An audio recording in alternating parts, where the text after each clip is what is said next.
tous et bienvenue sur les harmoniques de l'amour. Je suis ravie de vous retrouver pour le vlog du mois de décembre.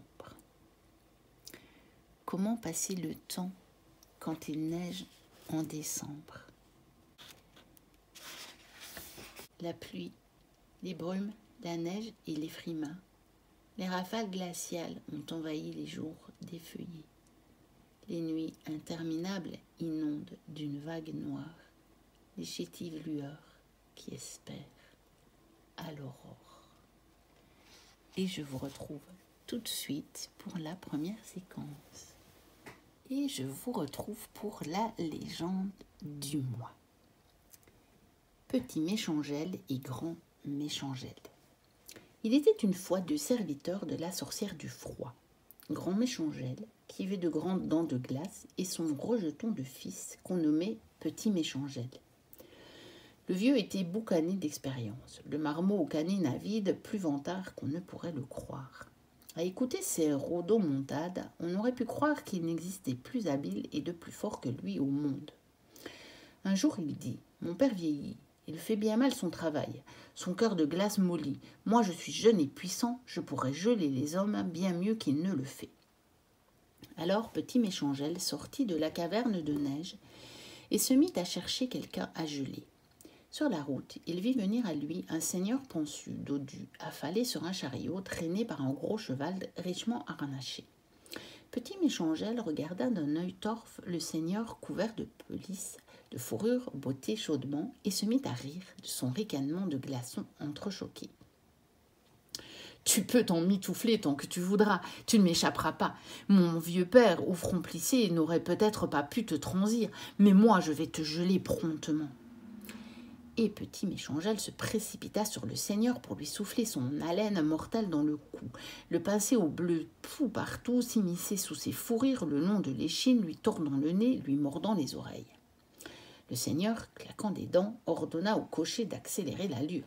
« Sans quoi je vais geler » se mit-il à crier. Hilar et triomphant, Petit Méchangel s'en donnait à cœur joie, resserrait ses prises, tenaillait les extrémités, pinçait et repinçait à plat lard la grosse bedaine à chair de poule. Le seigneur ne savait plus que faire. Il se pelotonnait, se couvrait, se recouvrait sans mitoufler. Mais il avait beau se pelotonner, se couvrir, se recouvrir sans mitoufler, toujours les doigts glacés venaient le palper, le happer, lui percer un coin de sa peau nue.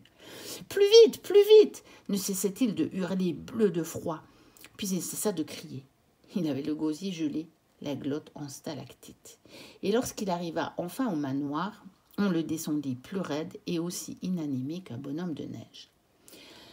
Aussitôt, Petit Méchangel, le torse bombé, s'en alla crier victoire à son père, le grand Méchangel. « As-tu vu comment je l'ai gelé ?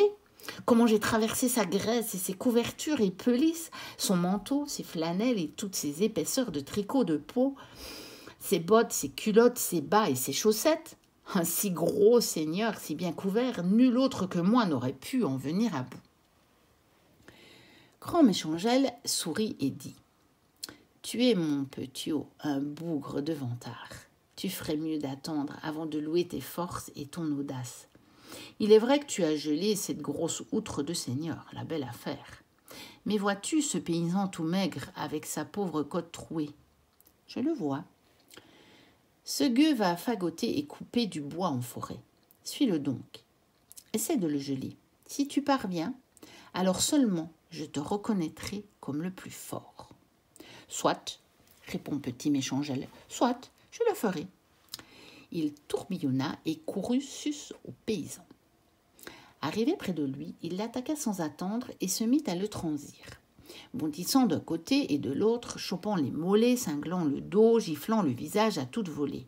Mais le misérable croquant ne cessait d'avancer, tête basse, épaules rentrées. « Attends un peu !» persiflait Petit Méchangel. « Dans la forêt, je te gèlerai. » Bientôt, ils arrivèrent dans le bois silencieux, et l'homme, saisissant sa cognée, se mit à l'ouvrage, à tailler dans les bouleaux, à faire voler les copeaux. Petit Méchangel alors fondit sur sa proie, de toutes ses forces, de toute sa férocité. Il pinçait les mains, croquait les doigts, les pieds, se glissait par tous les trous des haillons pour lacérer les reins. Et plus le vilain diable redoublait d'efforts, plus le paysan cognait, frappait, coupait. Si bien qu'à force de travail, si bien réchauffé, se trouvant tout en âge, il en ôta ses moufles. « Ah, tu fais le brave, tu crois pouvoir m'échapper, grinça des dents petit Méchangel, vexé par l'échec de ses vains efforts. Mais tu ne peux rien pour attendre. Je vais geler tes os sur le chemin du retour.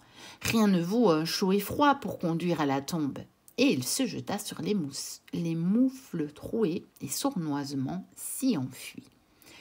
Voyons un peu comment ce pecno arrivera à enfiler ses moufles. Elles sont maintenant si dures qu'on ne pourrait y introduire un doigt. Petit Méchangel, aux aguets à l'intérieur des gants reprisés, attendait que le paysan ait terminé son labeur. Enfin, lorsqu'il eut suffisamment bûcheronné de quoi emplir son âtre, le bonhomme se pencha pour prendre ses moufles. Mais lorsqu'il voulut les enfiler, pas moyen. Elles étaient raides et aussi dures que du fer. Petit Méchangel riait déjà et s'apprêtait à croquer les doigts, mais le paysan, qui en avait vu d'autres, les jeta à terre et se mit à les frapper du plat de sa hache afin de les assouplir.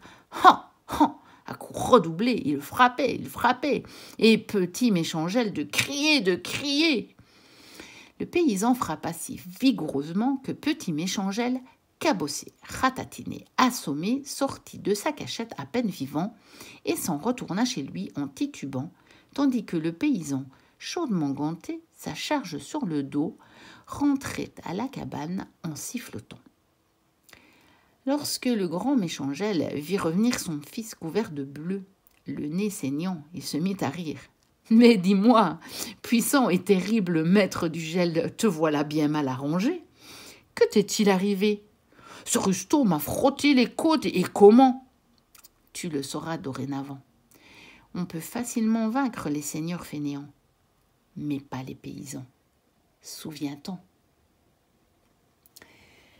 Et pour accompagner cette légende, j'ai choisi une carte de l'oracle de la douceur hivernale, qui est donc un oracle qui, bien sûr, va m'accompagner durant cet hiver, et qui est celle du lac gelé, avec cette petite phrase qui nous dit « Brise la glace et ose dire ce que tu as sur le cœur. » Voilà un bon conseil. Et je ne pouvais pas faire un vlog sur le mois de décembre sans évoquer la neige. Qui ne rêve pas d'un Noël blanc? Elle tombe silencieuse, à gros flocons, en tourbillons ou poudreuse. Magique, elle transforme en une nuit le paysage quotidien, de campagne ou citadin, en un décor tombé du ciel d'un autre ciel, celui des fées ailées et couronnées, du Père Noël, de Cendrillon, des héros de livres d'images, des précieuses réalités enfantines. Elle s'installe comme un mirage en recouvrant d'un voile blanc les laideurs qu'amoncellent les journaux. La neige ramène au premier émerveillement, au premier pas dans le jardin d'Éden, quand tout était encore possible. Chaque flocon contient un bonheur pareil à ce vœu simple et unique que la marine Fay nous invite à formuler, en prenant garde de ne pas le gâcher. On dit qu'avaler le premier flocon, c'est de la chance pour toute l'année. Si décembre est sous la neige, la récolte se protège.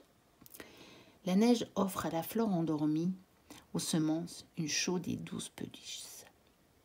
Lorsque tombait la neige sur les champs et retenait le fermier à la maison, on disait « ce sont les fleurs de soumission ». Les sorcières ne pouvaient pas provoquer les chutes de neige.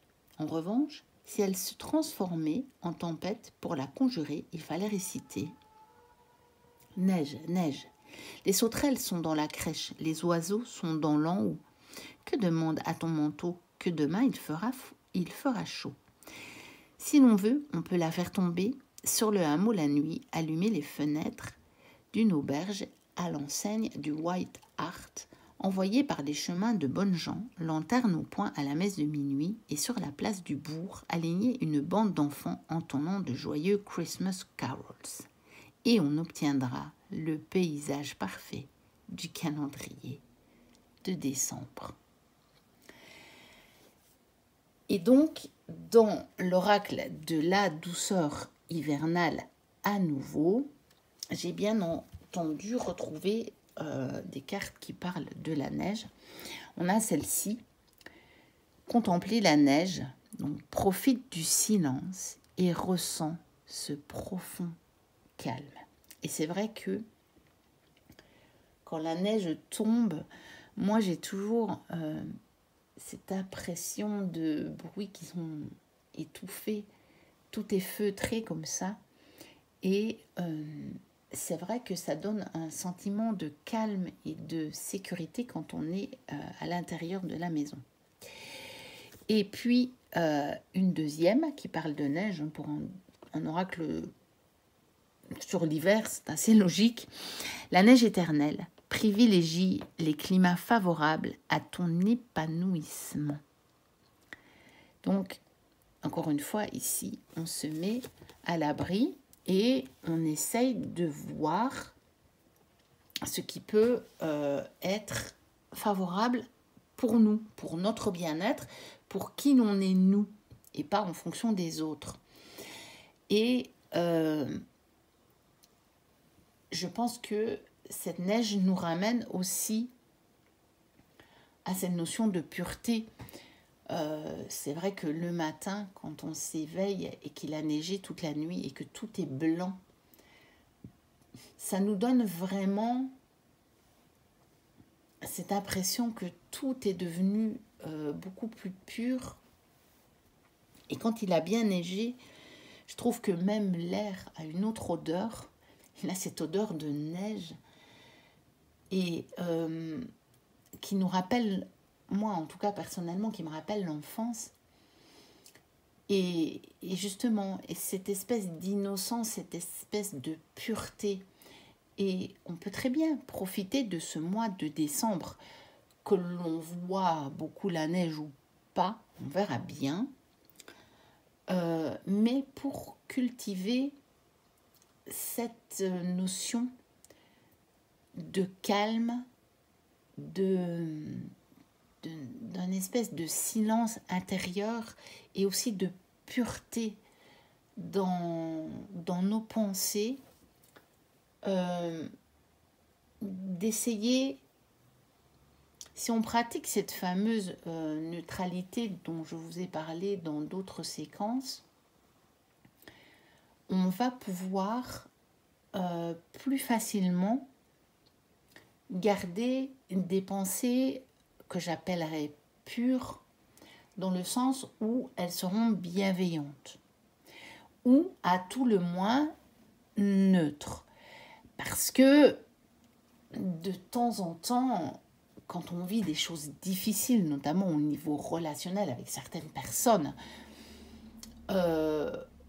qui sont encore terriblement dans l'ego, on reste humain et on a beau arriver à prendre de la hauteur et à prendre une autre vision, ça réveille quand même des blessures en nous.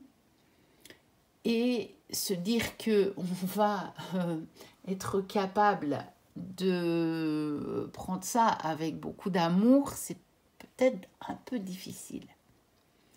Mais on peut peut-être arriver à de la neutralité. Ce qui déjà va totalement couper l'énergie de ce problème ou de ce blocage. Vraiment arriver à une espèce de paix neutre. De se dire, ok, cette personne est dans l'ego. Peut-être même d'en arriver à se dire, ok, ça réveille une blessure en moi.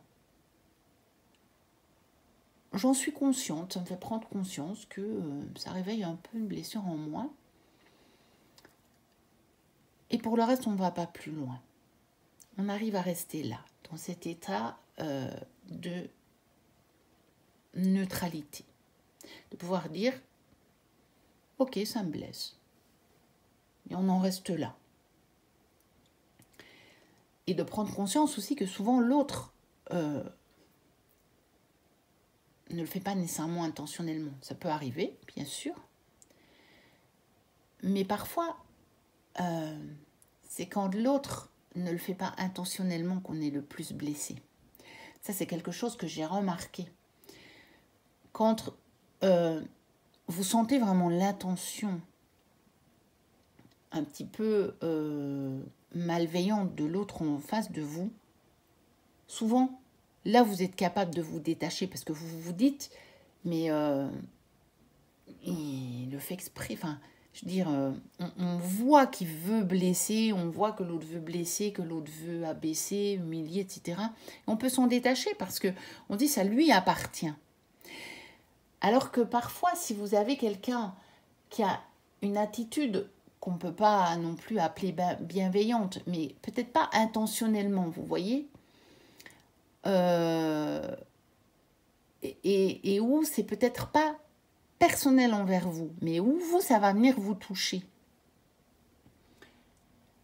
Eh bien, à ce moment-là, c'est souvent là que ça réveille le plus la blessure, parce que comme ce n'est pas lancé personnellement et intentionnellement envers vous, ça va vraiment venir réveiller votre blessure parce que vous ne pourrez plus vous dire « Ah ouais, mais c'est lui, il est dans l'ego, machin. » Non, non, non. Ouais, il est peut-être dans l'ego, vous allez observer qu'il est quand même un peu dans l'ego, mais vous n'allez pas pouvoir vous dire qu'il vous a fait du mal intentionnellement.